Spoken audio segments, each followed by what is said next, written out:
Welcome guys to an episode with the Doomed Hell. Today I have some gameplay playing on the Rebirth Reinforced map on this new game mode. We had this game mode before on Verdansk and they decided to bring it back. I really appreciate this game mode. I'm playing with the Armaguerra. I'm about to max rank it. It's a pretty good gun. As you can hear from my voice, I caught a cold the other day. No, it is not COVID. It is definitely a cold. And as COD 2.0 news are coming out, the new Infinity Ward game, I wanted to kind of go through some of my checklist of Call of Duty things that I'd love to see in the next Call of Duty. We know that it's going to be Modern Warfare 2. I'm hoping it is Modern Warfare 2 because Modern Warfare, well, the remake Modern Warfare, I guess I called it Modern Warfare 4. I don't know, you can call it whatever you want. Was quite excellent and deserves a second version of it. I'm hoping they do change some of the engine, hopefully bring in some new stuff to the engine, some new characters. Characteristics, I mean. Obviously, we definitely want to see some ray tracing added to Call of Duty. That'd be really cool.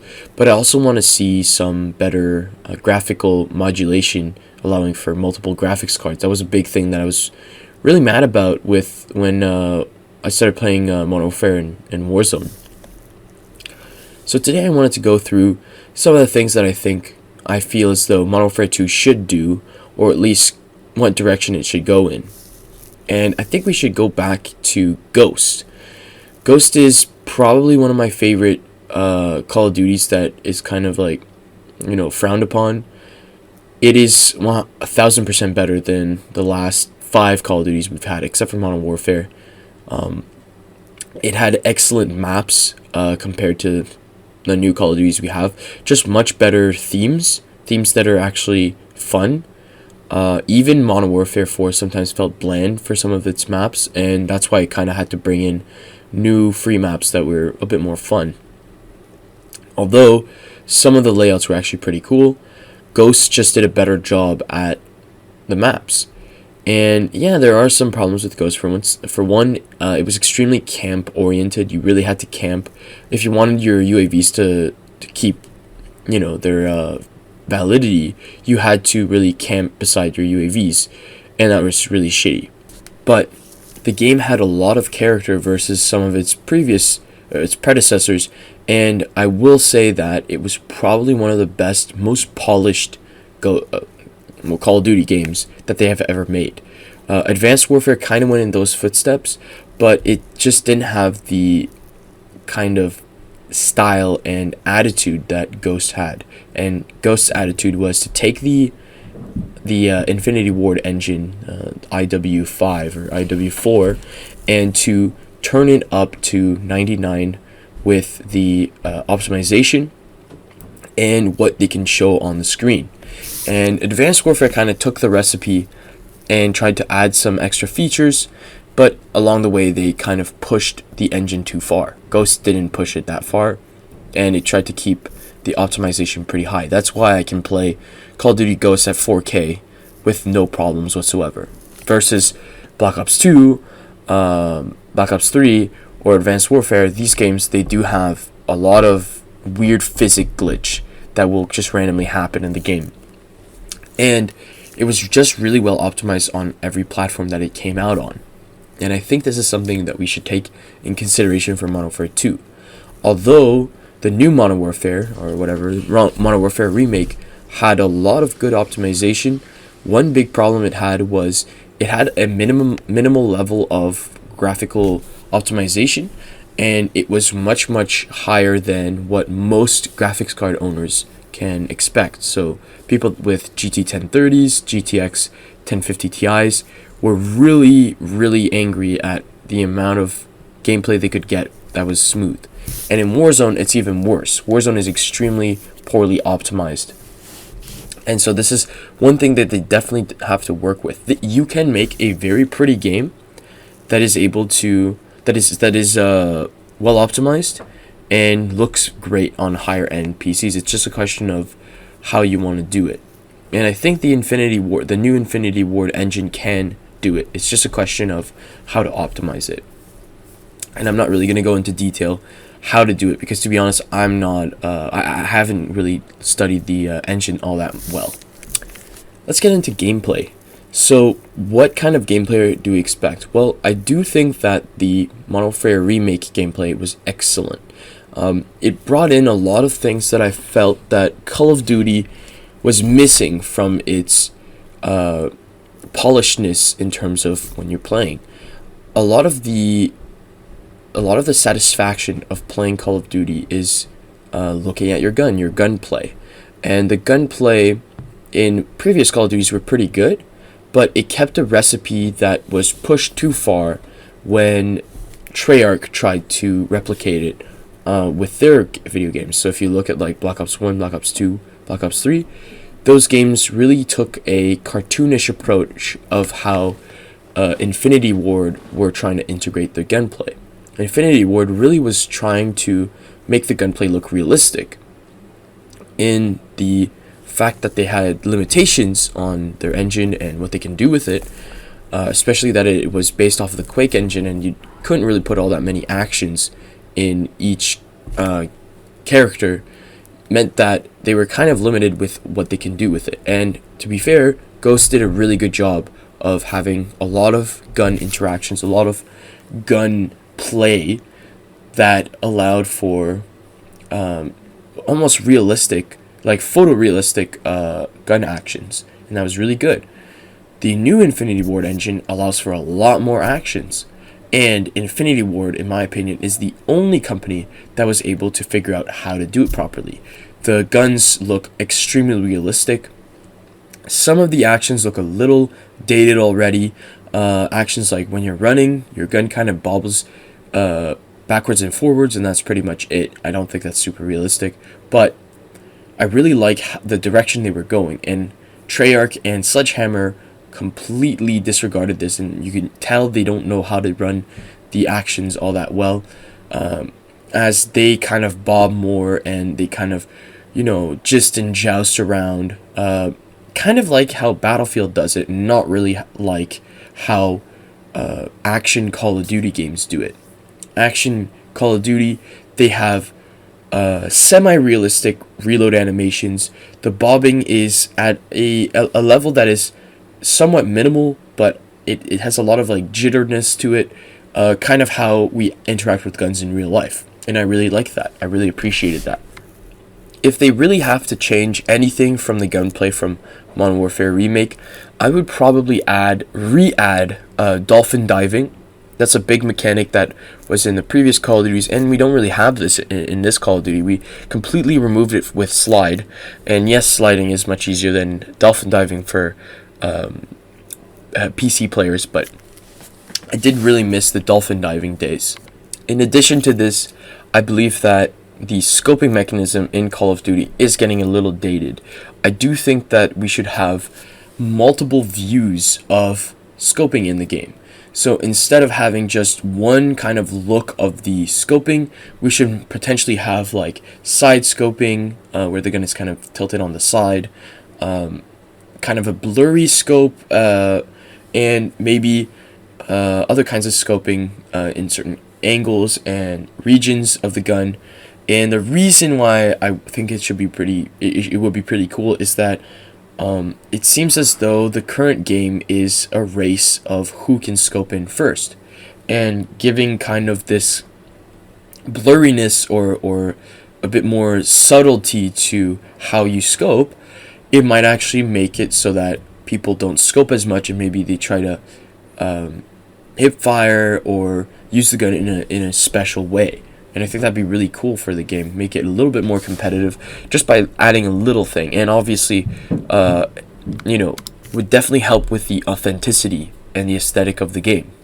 Another aspect that I think should be reworked a little bit, but really just to make it smoother and easier to use, is the movement in Call of Duty. Call of Duty has always had action movement, so you go to, or I should call it interaction movement. So you go to a crate in Warzone, you look at a crate, and you want to go on top of it, you kind of jump, you press the spacebar, and you can jump over it. and that's fine and dandy. But the problem is that oftentimes interaction movement asks the developer to actually put that action in the game. So when you look at like rocks in Rebirth Island and you try to go on top of it, a lot of the times you feel as though you can go on top of it, but because that interaction wasn't put by any developer on the map, you're limited to how you can move. And the original Call of Duties did this as well. I suggest that Call of Duty should take a new approach to it and allow for the characters to modularly move wherever they want on the map. And instead of trying to add places where the character can move, add these places right from the get-go using a new movement system.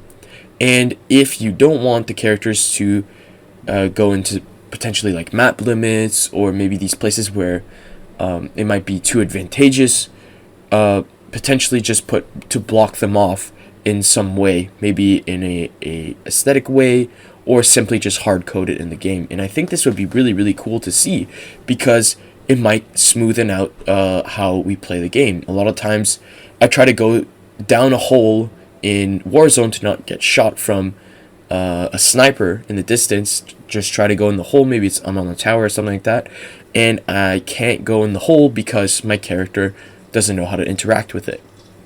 So these kinds of things should be fixed with a better movement system that kind of makes sure, okay, well, there's a hole there, the character should go in the hole, and just do that automatically, not actually ask a developer to hard code that hole. So that's something that they should seriously work on. Now let's talk about really the core of Call of Duty, why people keep coming back, and that is the create a class system. Create a class was pretty revolutionary when it came out, and when Modern Warfare Remake kind of decided to remake this aspect of Call of Duty, they ended up making a pretty interesting system where you could pretty much change every part of your gun, and depending on the gun, there were multiple attachments. And this made for a pretty interesting system. I personally really enjoy it. I like having these really min-max guns that do a specific task over the stock weapons, and sometimes it also made the stock weapons actually decent for the meta of the game. You didn't have to modify the gun very much to easily have kills. Now obviously Treyarch and Sledgehammer kind of went away from that, Sledgehammer being the first ones to just add like a billion attachments to your gun, and if you're running the gun stock, you're pretty much a noob, you're never going to get a kill. But I think that going back to that idea that you can balance out your guns would be really good. I think that overall, they kind of tried to bring what Ghosts had with their perks into the guns, and that was really, really smart. But what I would say is that I want to see it again with the perks. I know a lot of people are going to get mad at me. They're going to say, well, yeah, but the perks in Ghosts were too complicated. People didn't like that. They didn't like to pick those perks. And I somewhat agree with you. I think that sometimes when I'm making my loadout in a game, I have a tendency to be stumbling upon my guns, trying to put the right customizations, and I end up making something that is atrocious. So obviously we need to kind of work on that aspect. But I think that how Advanced Warfare kind of did it with the variants was actually really smart. And we have this in Modern Warfare for guns. But instead of having a variance for just guns, we might have to put variants for perks. So we have perks. We have a perk setup that kind of is set up for someone that wants to play stealthily, someone that wants to play as an operator, kind of like calling out where people are, someone that wants to play as a sniper, being able to see other people's name tags easier, and of course allow people to customize freely their perks. And obviously I'm not saying like pick 50 perks, that'd be ridiculous, but at least pick 5 perks and balance it out. So if you don't have a secondary, you can add more perks. If you do have a secondary, then you have your default perks. If you take out your lethal, your tactical, etc., you get a certain amount of perks. I think that'd be really, really cool for Call of Duty. Ultimately, we might not ever see like Master Chief Collection levels of content in a Call of Duty, but I do think that Infinity Ward did pretty well in terms of how much content they had in the previous Call of Duty, and potentially bringing back the good content from the last Call of Duty they made into Modern Warfare 2, and then add maybe, Modern Warfare maps that were really good, remake Modern Warfare maps that had good themes but not necessarily were the best in terms of how you played the map, and bring some ghost content as well. I think would be really beneficial to the Call of Duty player base. A lot of us would enjoy remakes of Favela, Afghan, Estate, High Rise, of course, Invasion, Quarry, Rust, of course, which we've seen recently, Scrapyard, which we saw in Verdansk, and even maybe Submarine, Terminal, Underpass, these kinds of maps. Maps that were seen in Modern Warfare 2, but didn't really come back in any other game, and would probably work really well with the new Infinity Ward. Ultimately, more maps, more guns, more operators, more content is what we need. And I would also include that I think the new Call of Duty 2.0 should be free, which is going to be really interesting to see how it's going to function. I think that keeping the campaigns, or campaign, of course, if they just want to make one, as paid DLC would make a lot of sense for Infinity Ward. I personally will buy campaigns myself because I do love playing some story missions, and bringing in a new wave of Spec Ops would be excellent, because the last time they made Spec Ops it was garbage, and honestly Spec Ops has a lot of fucking potential that they could have done a long time ago. So let's hope they bring all that stuff in, of course, on top of all the stuff I've talked about. Hope you guys enjoyed this video. Have a good day.